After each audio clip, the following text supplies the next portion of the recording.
The dim, fluorescent lights of Lincoln High School buzzed like distant thunder, casting long shadows across the tiled hallway.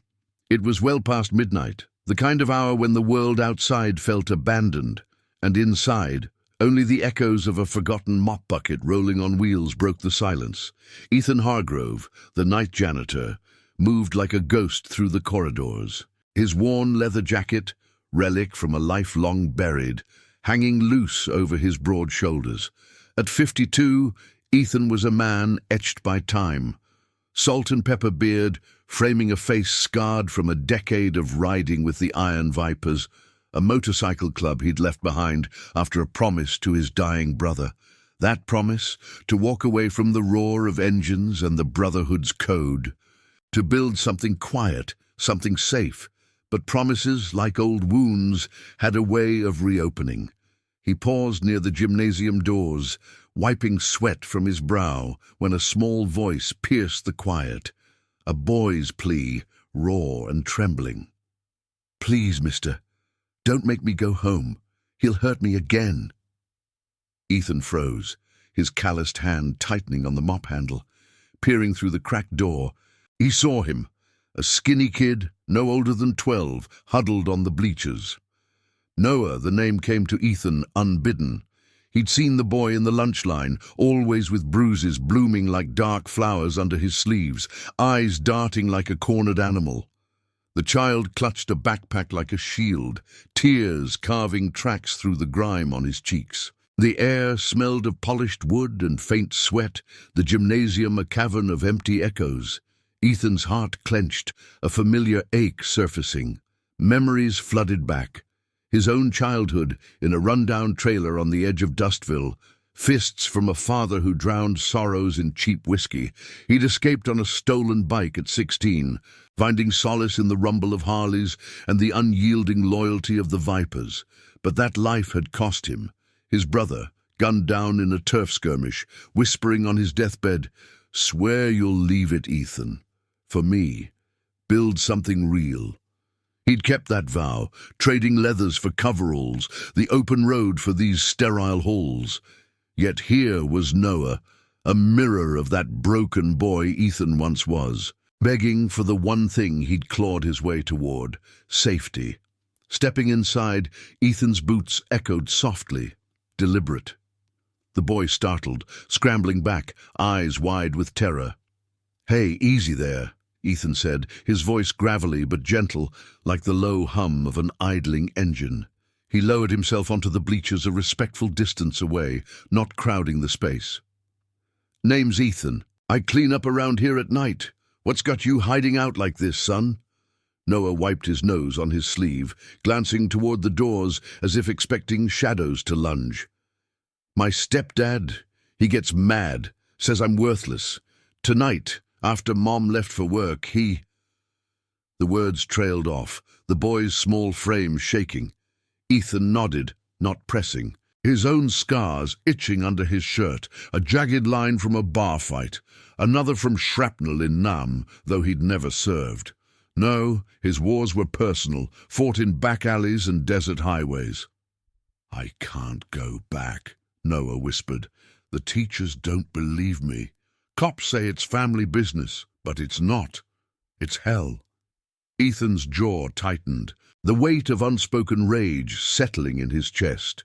He'd seen the signs before, in the Vipers' runs for charity, pulling kids from the fringes, or in the quiet nights when brothers shared stories around campfires, flames dancing on weathered faces. Corruption festered in places like this, social workers buried in paperwork, cops turning blind eyes for favors. But Ethan had walked away from that fight, hadn't he? The promise to his brother echoed, a chain around his soul. Yet, as Noah's sobs filled the air, thick with the scent of rain seeping through cracked windows, something shifted. This wasn't just a kid, it was a call pulling at the threads of who he'd been. He pulled out his old flip phone, the one relic he kept from the club days. Its screen cracked like his resolve. Thumbs hovering, he dialed a number he hadn't touched in 15 years. The line rang once, twice, then a gruff voice answered, "Hargrove? That you, old man?" Thought you were done with us." It was Marcus, the Viper's sergeant-at-arms, voice like rusted gravel. Ethan swallowed hard. "Got a situation, brother. A boy in trouble. Real trouble. I need the crew. All of 'em." There was a pause, the kind that stretched like highway miles. "You broke your promise once, swore off the life." Marcus's tone held no judgment, only the quiet understanding of men bound by blood and ink. "But if it's you asking, we're there.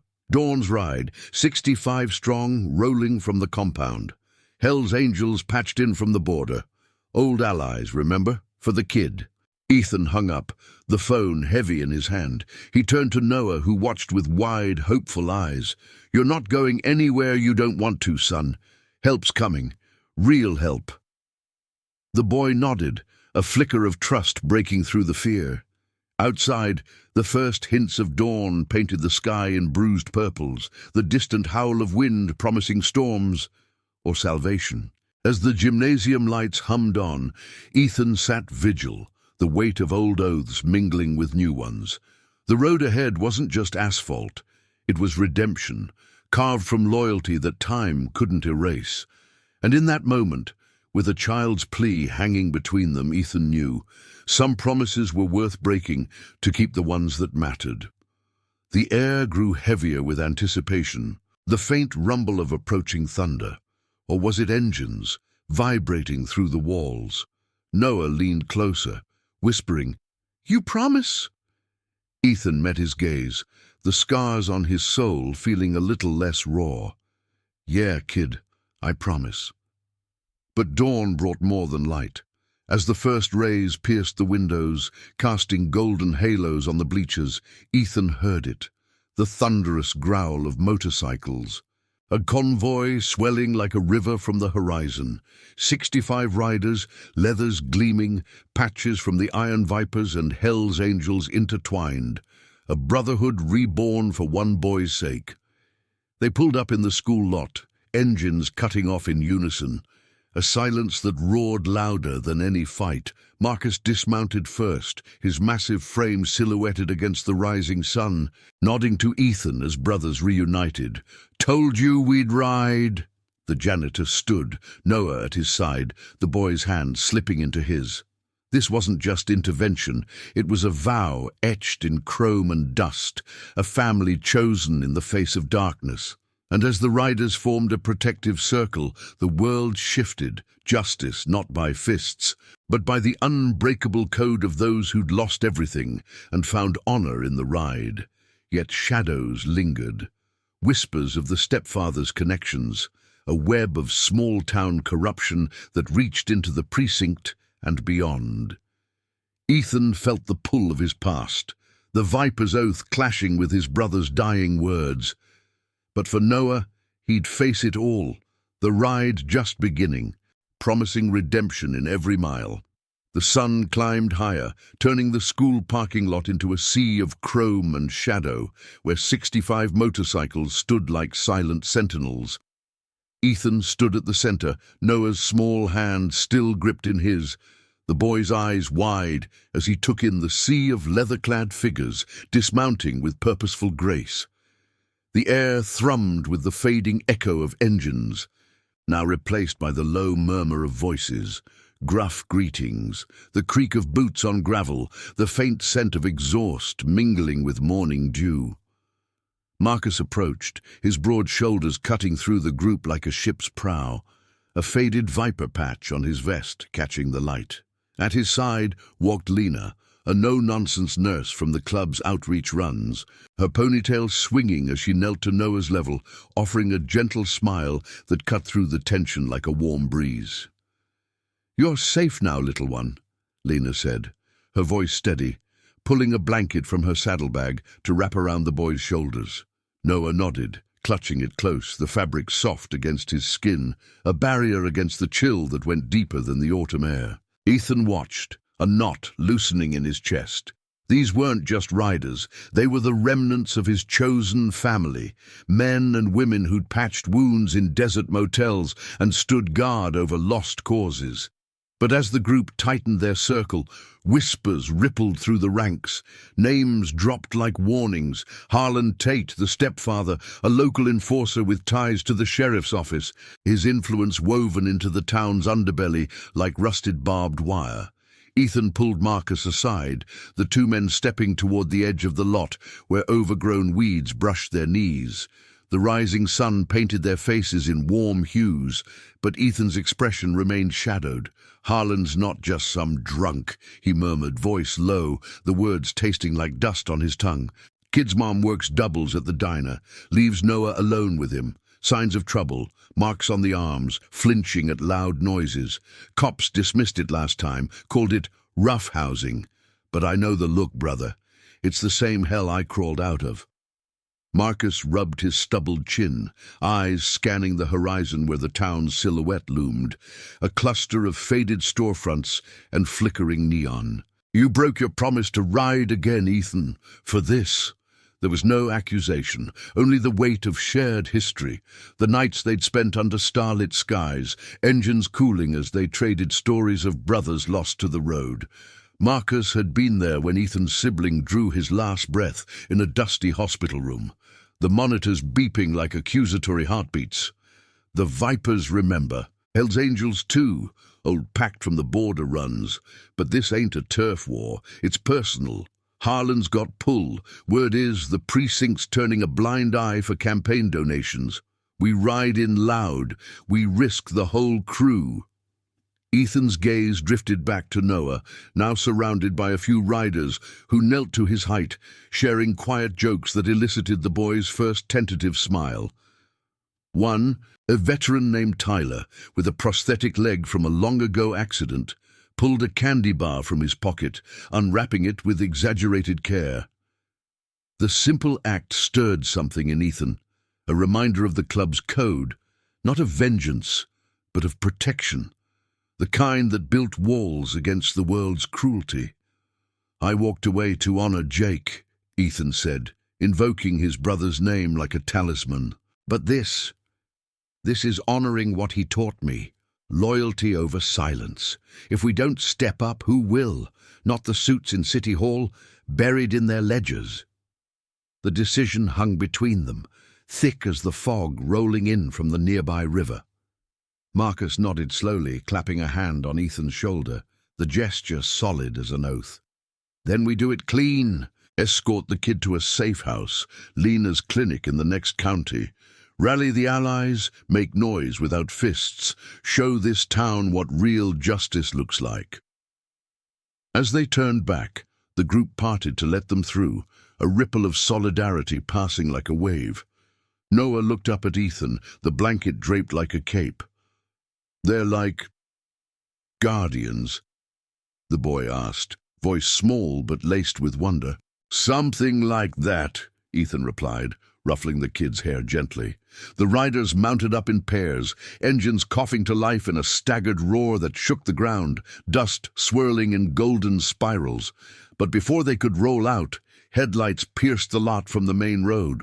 A patrol car, slow and deliberate, its blue lights off, but presence unmistakable. The sheriff himself, Deputy Rollins, stepped out, his uniform crisp against the morning light, a smirk playing on his lips as he eyed the convoy. "Morning, folks. Got reports of a disturbance. School grounds ain't no place for a biker rally."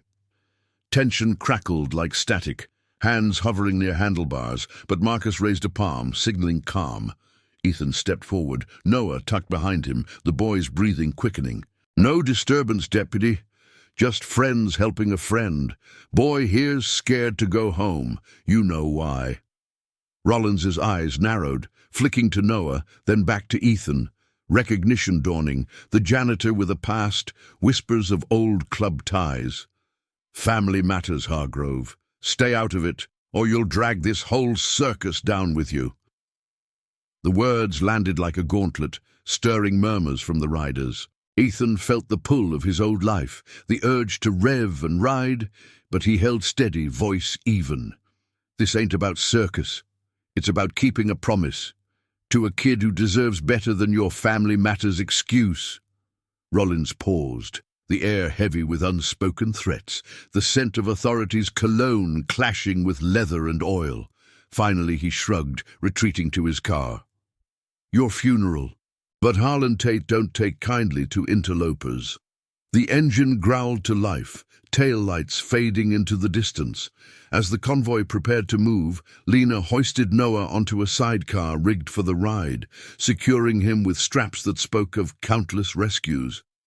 Ethan straddled his own bike, the familiar weight grounding him, the engine's vibration a pulse syncing with his resolve. They rolled out in formation, a thunderous procession cutting through the waking town. Past the diner where Noah's mom poured coffee, her face paling as she spotted the group. Past the precinct where curtains twitched. Whispers would spread, a ripple of change in a place long stagnant. But as they hit the open road, wind whipping through their ranks, Ethan glimpsed a truck in the rear view, Harlan's beat-up Ford, tailing at a distance, its grille like bared teeth. The chase was on, not of speed, but of wills, testing the bonds of this reborn brotherhood. Redemption wasn't a straight highway. It twisted through doubts and dangers, each mile a step toward honoring the fragile trust in a boy's eyes. The horizon beckoned, vast and unforgiving. But for the first time in years, Ethan felt the road calling him home, not to the past, but to the man he was meant to be. And now, I invite you to leave in the comments where you're watching from and the exact hour you heard this story. We wish to know how far these northern confessions travel and at what moments they reach you. The wind howled through the convoy like a living force, whipping dust from the cracked asphalt of Route 17, where the landscape blurred into a tapestry of faded billboards and skeletal cottonwoods. Ethan rode point, his old Harley rumbling beneath him, the vibration syncing with the steady thrum of his pulse, a rhythm he'd forgotten but never truly lost. Noah rode secure in Lena's sidecar, the nurse's bike hugging the shoulder, her gloved hand occasionally reaching back to reassure the boy with a pat. Behind them stretched the iron spine of 65 riders, iron vipers in their weathered cuts, Hell's Angels patched in solidarity, engines growling in unison like a beast awakened. The morning sun climbed mercilessly, turning the road into a ribbon of molten gold, the air thick with the tang of hot rubber and wild sage. Marcus flanked Ethan's left, his massive road king cutting clean lines, eyes scanning the mirrors for threats. "That truck's still on us," he called over the roar, voice barely audible but sharp with intent. Ethan nodded, spotting the battered Ford in the distance, a shadow dogging their tail, Harlan Tate at the wheel, his face a mask of fury glimpsed through the dust. No sirens yet, no blockade. But the pursuit felt like a noose tightening, the kind woven from small-town grudges and hidden favors. Ethan gripped the handlebars tighter, the leather warm under his palms, memories surfacing unbidden. Endless runs across desert flats, brothers linking arms against the storm, their oaths sealed in the glow of taillights. He'd traded that for silence, for Jake's sake, but now the road demanded payment in full. The convoy pushed harder, weaving past a lone gas station where pumps stood like rusted sentinels, the attendant pausing mid-pump to gape at the thunder passing by. Noah's voice carried faintly from the sidecar, muffled by the wind. "Is he following us? Will he catch up?" Lena leaned in, her words lost to the gale, but her posture, straight-backed, unyielding, spoke of calm forged in emergency rooms and midnight vigils. She'd joined the Viper's runs years back, after losing her own brother to a senseless brawl, finding purpose in stitching wounds and mending spirits. Now she was the convoy's heartbeat, her clinic the sanctuary they aimed for, tucked in the hills of Willow Creek, beyond Harlan's reach. As the miles stretched, the terrain shifted, dipping into a shallow valley where the river snaked silver through gravel banks. Ethan signaled a pull-off, the riders fanning out onto a dirt overlook, engines idling down to a low purr that echoed off the canyon walls. Dust settled like a veil, revealing the group's faces. Tyler, the veteran with his prosthetic gleaming in the light, dismounting with a wince but no complaint. A cluster of angels from the border chapter, their colors bold against the earth tones, sharing nods with Viper old-timers. The air cooled here, carrying the crisp bite of water and pine, a brief respite from the chase. Ethan killed his engine, boots crunching on loose stones as he approached Noah. The boy clambered out, blanket still draped over his shoulders, eyes scanning the horizon with a mix of awe and lingering fear. "We stopping? What if he comes?" Ethan knelt, meeting the child's gaze, the weight of his own boyhood scars pressing like an old tattoo. "We're buying time, son, figuring the next move. You stick close. These folks, they're family, the kind that rides through fire for their own." Noah's nod was tentative, but he edged nearer, drawn to the circle of riders who formed a loose perimeter, their presence a wall of quiet strength. Marcus gathered the leads, Tyler, Lena, and a grizzled angel named Samuel, whose salt-streaked beard hid a laugh like rolling gravel. "Harlan's not alone in this," Marcus said, voice low, pulling a crumpled map from his vest. The paper crackled under his fingers, marked with hasty lines from past routes. "Word from the wires. Rollins radioed ahead. Roadblocks possible up by the bridge. Tate's got pull. Campaign cash from the mill owners. Whispers of family services turning blind eyes to his tempers. If we push straight, we play their game." Samuel grunted, crossing his arms, the skull patch on his sleeve catching a glint of sun. "We've danced this before, brother. Border patrols, cartel shadows, hit the back roads, loop through the old quarry. Slower, but it shakes tails."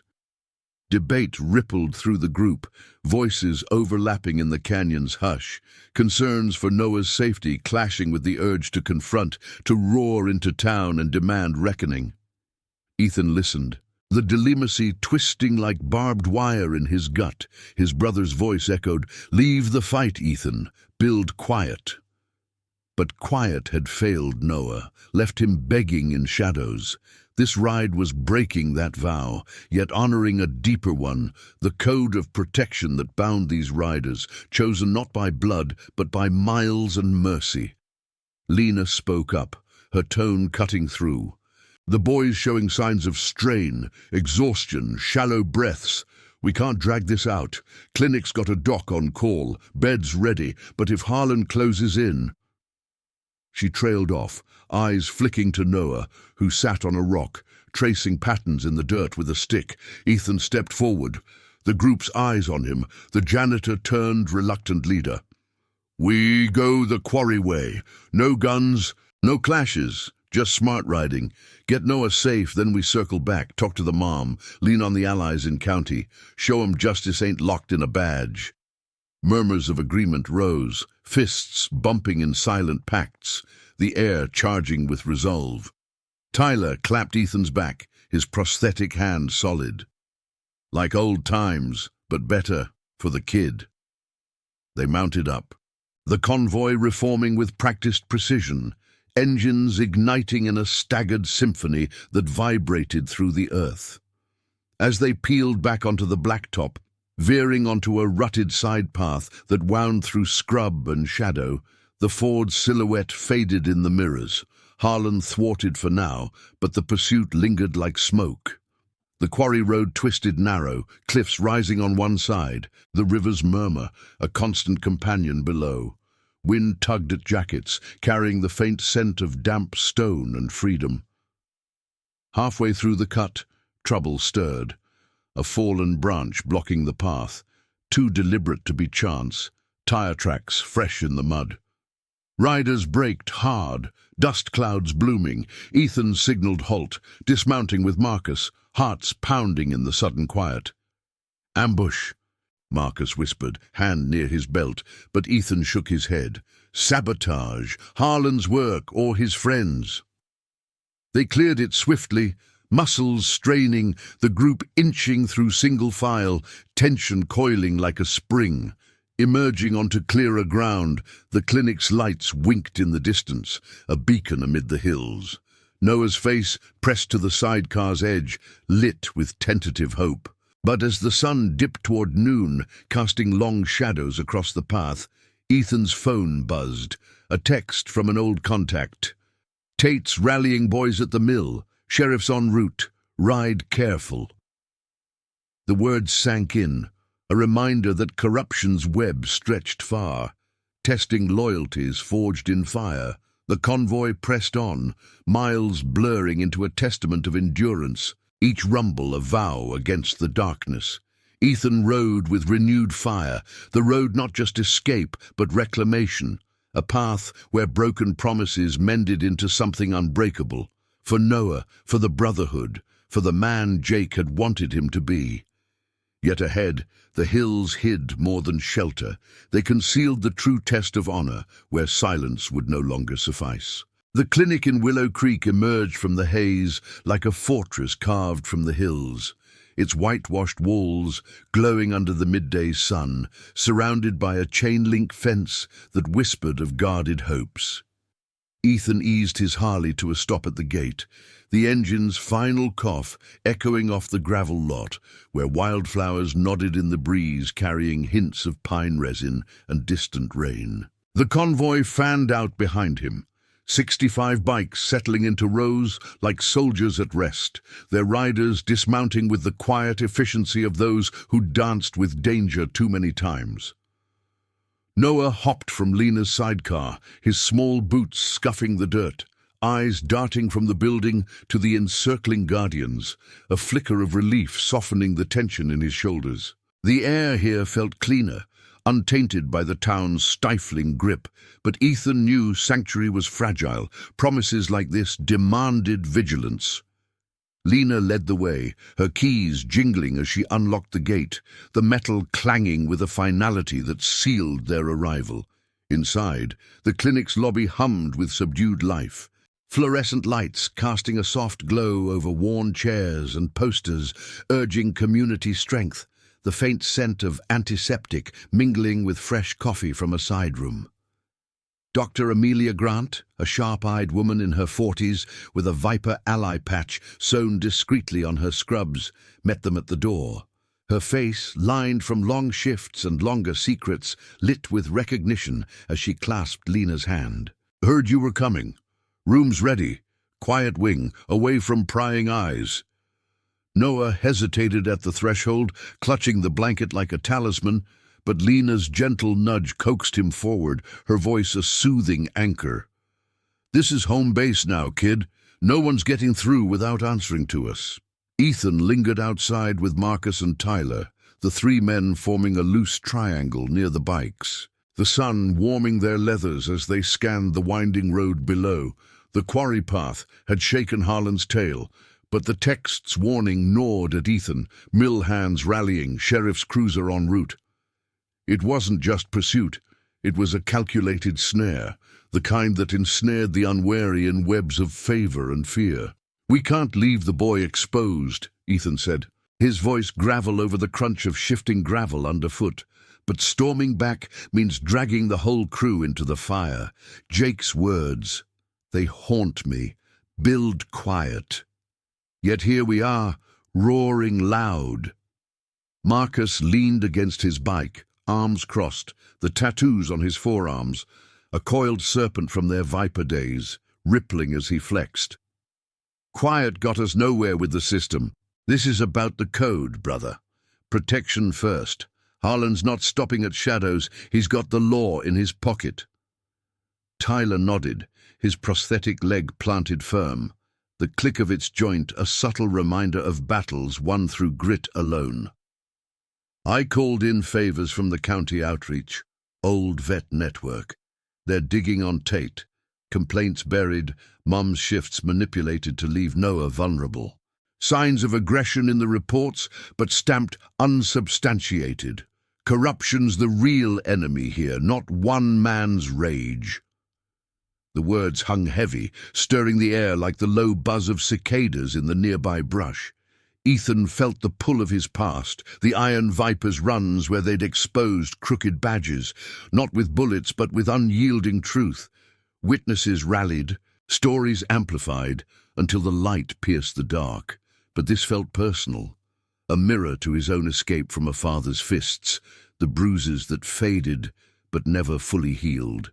Inside, Noah settled into a small room with a window overlooking the hills. The bed's crisp sheets a stark contrast to the gymnasium's hard bleachers. Amelia checked him over gently, her stethoscope cool against his skin, noting the faint tremors and shadowed eyes. "You're brave for speaking up," she murmured, her tone laced with the quiet authority of someone who'd mended more than bodies. Noah glanced at the door where Lena stood watch. "Ethan," he promised. "Will they all stay?" Lena smiled, tucking a pillow behind him. "As long as it takes. We're the family that chooses you back." The boy's nod was small, but it carried weight, a seed of trust taking root amid the uncertainty. Word spread quickly through the clinic's back channels, a secure line to the Viper's compound, patching in Hell's Angels contacts from across the state. Samuel coordinated from his bike, phone pressed to his ear, his gravelly updates painting a picture of mounting pressure. Harlan at the mill, barking orders to a crew of roughnecks, Rollins circling the school lot like a vulture. "They're spinning it as a kidnapping," Samuel relayed, dismounting with a creak of leather, "claiming we snatched the kid. But we've got eyes. Diner waitress, Noah's mom, she's wavering. Saw the convoy roll by, knows something's shifted." Ethan's jaw tightened, the sun's heat mirroring the fire in his chest. Confrontation loomed, not on the road, but in the heart of the town, where moral lines blurred under authority's weight.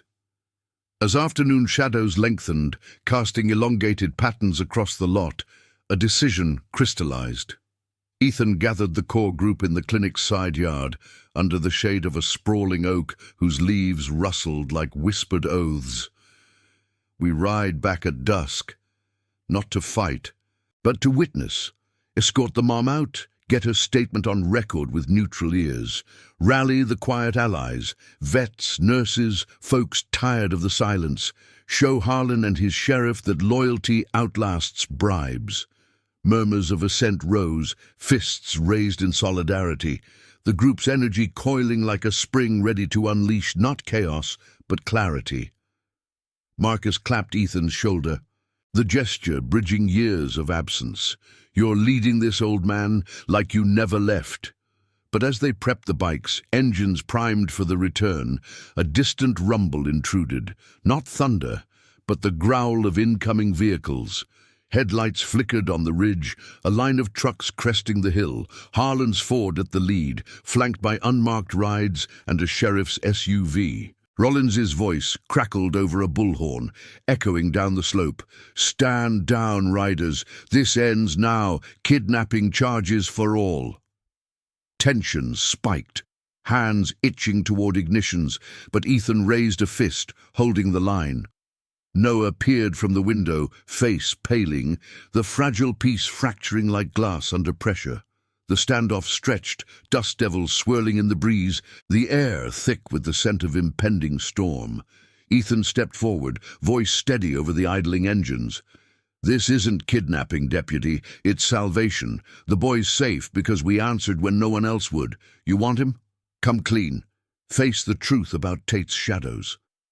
Rollins hesitated, the bullhorn lowering, his eyes flicking to the clinic's fortified stance. Whispers among his men suggested cracks, perhaps a rider's ally in the ranks, or the weight of witnessed honor tipping scales. In that charged silence, Ethan's phone vibrated. A message from the mom, "I'm coming, for Noah." The tide turned subtly, redemption's path revealing itself not in clashes, but in the quiet power of standing firm. The convoy held, an unbreakable chain against corruption's tide, each heartbeat sinking to the promise that had reignited their fire. Yet the true reckoning brewed, demanding sacrifices that tested the soul's deepest scars. If this chapter stirred something in you, Hit that like button. It helps spread stories of real courage and chosen family to those who need them most. The sun hung low over Willow Creek, bleeding orange across the clinic's fence like spilled blood on canvas, casting jagged shadows that danced with the gathering wind. Ethan stood unmoving at the forefront of the riders, his silhouette etched against the chrome sea of idling motorcycles, the engine's low growl a counterpoint to the bullhorn's fading echo. Dust swirled in lazy eddies around his boots, carrying the sharp tang of overheated brakes and the earthy bite of the encroaching storm. Behind him, the 65-strong convoy held formation, vipers and angels alike, shoulders squared, faces set in lines of quiet defiance, their leathers creaking softly as they shifted weight. Noah's small face pressed against the clinic window, pale and wide-eyed, the blanket clutched in his fists like a lifeline fraying at the edges. Deputy Rollins lowered the bullhorn, his SUV's door creaking open with deliberate slowness, the sheriff's boots hitting the gravel in measured thuds that amplified in the tense hush. Flanking him, Harlan Tate's Ford idled rough, its grille scarred from years of reckless miles. The man himself visible through the windshield, jaw clenched, eyes burning with a fury that twisted his features into something feral. 3 unmarked trucks fanned out behind, their drivers rough-hewn mill workers, hands gripping steering wheels white-knuckled, the air thick with the unspoken threat of numbers over honor. Rollins adjusted his hat, sweat beading on his brow despite the cooling breeze, his gaze sweeping the riders like a man appraising a storm he couldn't quite control. "Hargrove!" he called, voice steady but laced with the strain of authority stretched thin. "This charade ends. Kidnapping's a felony. Federal eyes if I make the call. Hand over the boy, and maybe we talk leniency for your—" enthusiasm. Ethan's hand rose slightly, a signal rippling back through the ranks, engines throttling down to whispers, the sudden drop in noise amplifying the river's distant rush and the rustle of leaves in the oak overhead. He stepped forward alone, closing the gap to Rollins without haste, the gravel crunching underfoot like brittle bones. The scent of the deputy's cologne, cheap and overpowering, clashed with the clean pine drifting from the hills, a reminder of facades crumbling under scrutiny. "Leniency?" Ethan echoed, his tone gravelly, carrying the weight of roads travelled and oaths broken. "That's rich coming from a man who buries complaints under family matters. Noah's got marks that tell a different story. Flinching shadows, nights spent hiding. You know it, Rollins. Harlan's donations don't erase that." A murmur stirred among the arrivals, Harlan's door slamming like a gunshot, the stepfather striding forward with fists balled, his flannel shirt stained with mill grease, reeking of sweat and stale rage. "You got no right, Janitor!" he bellowed, voice cracking the air, spittle flecking his beard. "Boy's mine to raise, my house, my rules. You biker trash think you can waltz in?" But his advance halted as Marcus and Tyler moved up, not aggressively, but solid as canyon walls, their presence a silent barrier. Lena emerged from the clinic door, Amelia at her side, the doctor's scrubs a stark white flag in the fading light. Her voice cutting clear. Medically, the child showing signs of prolonged strain. Rest needed. Evaluation pending. Legally, this is protection, not theft. Call your bluff, deputy, or let us handle it right. The standoff thickened, time stretching like taffy, the wind picking up to tug at jacket hems and stir dust into veils that obscured the ridge. Samuel, from the angel's flank, pulled out his phone, thumbing a quick message, his beard twitching with a suppressed grin. "County ears are listening," he muttered to no one in particular, the words carrying just far enough. Whispers spread among Rollins's men, one truck driver shifting uncomfortably, eyes flicking to the clinic where Noah now stood with Lena, the boy's chin lifting slightly, defiance blooming in his stance. Ethan felt the shift, a subtle tide turning, born not of threats but of the unyielding truth these riders embodied, the family chosen in the crucible of shared scars, loyal beyond badges or bribes. Then headlights pierced the gloom from the access road, a lone sedan crunching up the drive, its engines sputtering to a halt amid the tension. Out stepped Sarah, Noah's mother, her diner uniform rumpled, apron still tied, face drawn with exhaustion and resolve, the faint scent of fried onions clinging to her like a ghost. She clutched a worn purse, eyes locking on the clinic window where her son waited, a choked sob escaping as she pushed past the frozen line. "Noah!" she called, voice breaking, rushing toward the gate where Lena met her, arms open. The boy bolted out, blanket trailing, colliding into her embrace with a force that nearly toppled them both. Tears streaked their faces, the reunion raw and unfiltered, the air humming with the quiet power of a bond reforged. Rollins's face darkened, the bullhorn dangling limp in his hand, as Sarah turned, her voice steadying. "I saw the ride this morning, from the diner window. Knew something was wrong, but Harlan, he twists everything. The bruises, the nights I come home to silence. I was scared, but no more. This ends. I'm taking my boy, with help." Harlan lunged forward, a guttural protest rising, but Tyler's arm shot out, not striking, but firm, halting him mid-stride. "Easy," Tyler said, his prosthetic gleaming in the twilight, voice even as forged steel. "Truth's out now, no more shadows." The deputy rubbed his neck, glancing at his men, the cracks widening, one roughneck muttering about, "Enough of this mess," another nodding toward Sarah's tear-streaked determination. Ethan's phone buzzed again, a confirmation from the vet network, statements compiling, neutral witnesses en route, the web of corruption fraying under exposure. "You ride with ghosts, Rollins," Ethan said softly, the words landing like rain on parched earth. "But we're real, and we're staying till it's right." The sheriff exhaled, shoulders slumping imperceptibly, the bullhorn finally holstered. "This ain't over," he grumbled, signaling retreat, the trucks rumbling back in reverse, Harlan dragged away cursing, his Ford peeling out in a spray of gravel.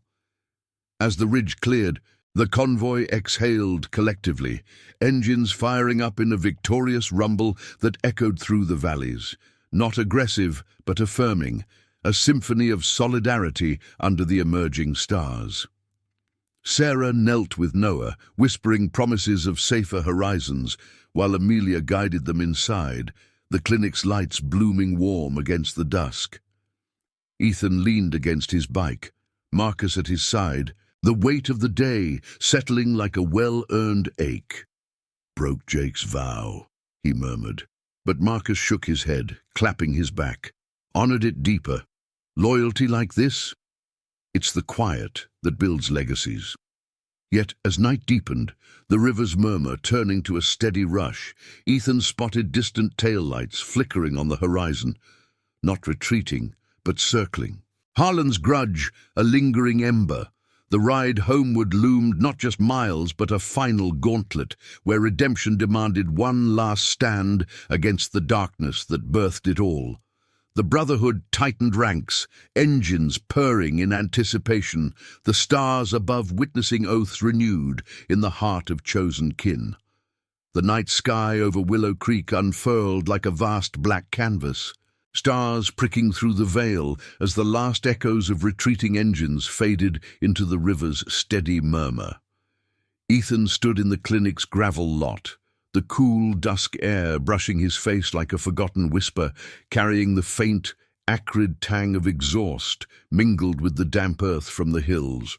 His Harley idled nearby, a low vibration humming through the ground, syncing with the pulse of the 65 riders who formed a loose semicircle behind him. Shadows in leather, their faces illuminated by the soft glow of the clinic's porch light, eyes reflecting the quiet fire of resolve. Sarah and Noah had retreated inside, The mother's arm wrapped protectively around her son, their silhouettes visible through the window like fragile icons of hope reclaimed. But the horizon still flickered with those distant taillights. Harlan's lingering threat, circling like a predator, denied its prey. Marcus sidled up, his bulk a reassuring presence, the creak of his vest breaking the hush. "They're not done, brother. Tate's pride's a lit fuse. Mill boys'll follow him anywhere, and Rollins, he's scrambling, but he'll rally." Ethan nodded, his salt-and-pepper beard catching the breeze, the weight of Jake's promise settling heavier now, not as a chain, but as a compass. He'd broken the vow to leave the life, yet in this ride, he'd forged something purer, loyalty that healed old fractures, turning silence into a roar for the voiceless. "We end it tonight," Ethan said, voice steady as forged iron. "No more running.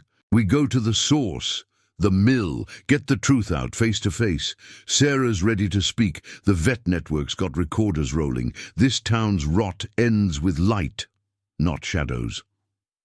The group stirred, murmurs rippling like wind through dry grass, Tyler adjusting his prosthetic with a soft click, Samuel holstering his phone after a final check-in.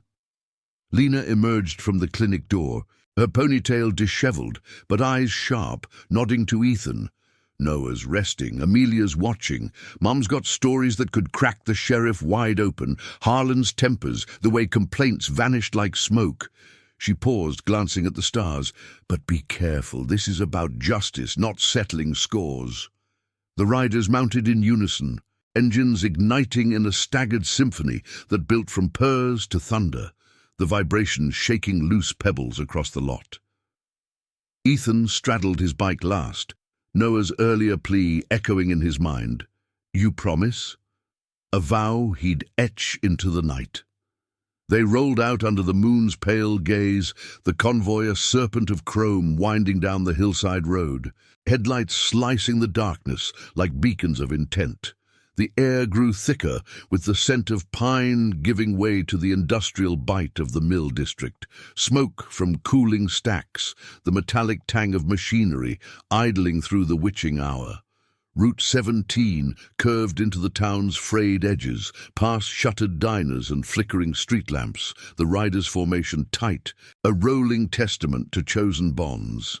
Ethan led, wind tugging at his jacket, memories flashing, Jake's hospital bed, the beeping monitors, his brother's final rasp. "Build quiet, Ethan, for us." Quiet had been his cage. This thunder was his liberation, honoring the man Jake had seen in him all along. The mill loomed ahead, a hulking silhouette of rusted silos and conveyor arms frozen in moonlight, floodlights casting harsh pools on the chained gates. Harlan's Ford sat crooked in the forecourt, flanked by a half-dozen trucks, their engines off but headlights blazing like accusatory eyes. Rollins's cruiser idled nearby, the deputy leaning against it, arms crossed, his uniform shadowed by the structure's bulk. A cluster of mill hands milled about, rough figures in grease-stained caps, murmuring unease as the convoy's roar announced their arrival. Engines cut in a wave, the silence that followed heavier than any storm, broken only by the distant hoot of an owl and the faint creak of cooling metal. Ethan dismounted first, boots hitting gravel with purposeful crunch. Marcus and Tyler at his flanks, the core group advancing while the rest held the perimeter. Harlan burst from the shadows, face twisted in the floodlight's glare, his flannel sleeves rolled up to reveal knuckles, scarred from unseen rages. "You got guts, Janitor, or stupidity," he snarled, voice echoing off the silos, spittle catching the light. "Barging in like you own the night, boys coming back and your circus clears out."